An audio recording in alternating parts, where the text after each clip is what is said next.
ebidensya ang mga naglalabas ang artikulo na di umano. Nag-iiwasan daw sa set ng My Girl sina Kim at Gerald sa patuloy na umiinit na mga tagpo sa My Girl. Patuloy ring umiinit ang mga issue sa pagitan ni Kim Chiu at Gerald Anderson. Kapansin-pansin daw ang malamig na pakikitungo ni Kim at Gerald sa isa't isa. Madalas daw na matamlay ang dalawa at hindi na rin sila nagkukulitan na tulad ng dati. May tampuhan kayang namamagitan sa kanila. At ano naman kaya ang dahilan? Isa sa mga espekulasyon. Isang babaeng kinikilala raw ni Gerald na balitang hindi nagustuhan ni Kim. Gerald at Kim. Hindi nga ba nag-uusap sa ngayon? Gerald, may bago nga bang kinahuhumalingan? At Kim, bukas na nga ba sa pagpapaligaw sa iba? Kim at Gerald, live sa Dabal. At ang isa pang eksklusibong revelasyon. Nitong August 20, lumipat patungong Boracay ang buong cast ng My Girl. At matapos ang pamamahinga, sisimulan na ni Kim at Gerald ang isa na namang bagong programang muli nilang pagtatambalan. Kasama rin dito ang ibang cast ng My Girl na sina Enchong D, Regina Angeles, David Chua at Nia Jose. Maraming salamat. Magandang hapon. Kim Chiu, Gerald Anderson. Magandang hapon sa inyo. Isa-isahin natin. Totoo ba nagkakaroon ng tension daw sa set ng My Girl dahil may tampuan kayo? Totoo ba yan? Wala naman eh. Ano yung napansin ng mga kasama niyo sa set? Ako po kasi pag iyakan yung mga eksena o yung mga sunod-sunod, hindi po ako naipag-usap sa mga ibang tao. Kasi parang siya-sir nila, tawa sila ng tawa, tapos ako mamaya iyak pa rin. Saan ako huhugot? Ano pag-hugutan ko? Okay. Para makaiyak. So, ibig mo sabihin, walang katotohanan yung isang babaeng kinikilala mo ngayon na nalaman ni Kim? Naman ako! Meron daw. Wala. Sabi mo na parang yung VTR, ba't ako na naman? Sabi niya, wala talaga. Ako na lang lagi Okay. Hindi, wala naman po. So, wala talaga. Wala. Anong nararamdaman mo sa mga kwentong type na type daw ni Enchong D, si Kim?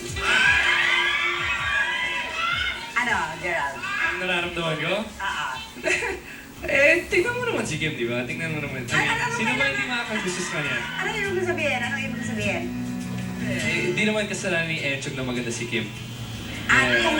At kung mataypan man niya si Kim, ang tinatanong ko, yung nararamdaman mo, ano? Mas... Okay sa'yo yun? Basta alam mo, mas close ko si Kim kaysa si Enchong. Okay, ibig sabihin na leverage na. Mas close na kayong dalawa. Mas close kami ni Kim. Ano naman ang feeling ng girl na napakahaba ng hair? Dahil sinabi na mas close daw siya sa'yo kaysa kay Oo, mama, ang hair ko umiksi nga eh. Umiksi mo. Totoo ba yung kay Enchong din? Ewan ko, naiyan naman ako, kapal naman ang mukha ko, sabihin ko totoo. Tinitingnan mo kasi. Kaya tuloy hindi siya nagsasalita eh. Kaya ito to. Nababalitaan mo yan. Opo, nababalitaan ko, naririnig ko. Tsaka, mabait din naman si Encho. Mabait daw si Enchong, Gerald. Mas mabait ka. Sino mas mabait sa amin? O, ayan, ang tanong na kayo. Sino mas mabait sa kanilang dalawa? Oo. Siyempre ikaw. Siyempre, eto, isang seryosong tanong. Sino ang pinakamalapit na lalaki sa buhay mo yan bukod sa tatay mo? Mga kapatid ko! Bukod sa kapamilya mo? Siyempre si Gerald. Si Gerald. Anong nararamdaman ng isang lalaki ng mga amin ng babae na siya na ikaw ang pinakamalapit sa puso niya ngayon? Sarap sa puso. Okay. Ito ba ay dumarating na tayo doon sa dulo na kung pwede na natin sabihin sa kanila kung ano ang tunay na relasyon? Kung wala pang tunay na relasyon, abangan na lang nila ang last 2 weeks ng My Girl. Ano naman ang aabangan nila dyan? Dahil marami yung kinig na eksena dyan. Opo, marami po silang dapat abangan kung paano po pinatawad si Jasmine ni Lolo Greg. Bakit kahit saan ako magpunta, ang tinatanong sa akin, Ate Christy, alam mo ba kung sino ang tunay na apo? Ba't gano'n? Oo. Kasi may meron ako. naman ba? Kasi actually sa simula pa nagpanggap ng si Jasmine. Okay. Pizza kami. Yun yun. Oo, kaya Okay. nagtatanong. Paki-invite natin sila sa super hot na ending ng My Girl. Guys, sa lahat po ng viewers, maraming po salamat sa inyong suporta. Naging #1 po tayo dahil sa inyo. So, Totoo maraming yan. po salamat. Thank you.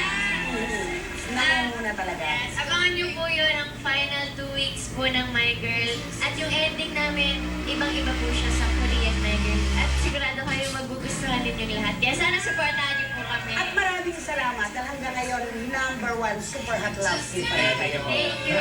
Okay, thank you. Maraming salamat. Davao. Davao. Happy Fiesta po sa inyo. Happy Kadayawan. Salamat sa pumunta kahapon sa SM. At bukas, nasa Ever Ortigas po tayo. Yes, Lahat bukas po ng barkada. 4 p.m. Yan. Buong Michael 4 p.m. Barkada. 4 p.m. Sa Ever Okay. Joey Maraming Espiritu, thank you. salamat. Thank you so much kay RC Hernandez and Twin Princess Gems, Sarah Mall Green Hills, John Tupalo Cosmo Park. Maraming salamat.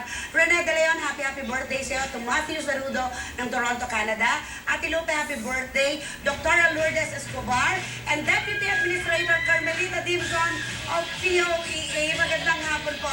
Boy Abunda, huwag ka magalit. Magbabalik po agad ang Davao! Yes!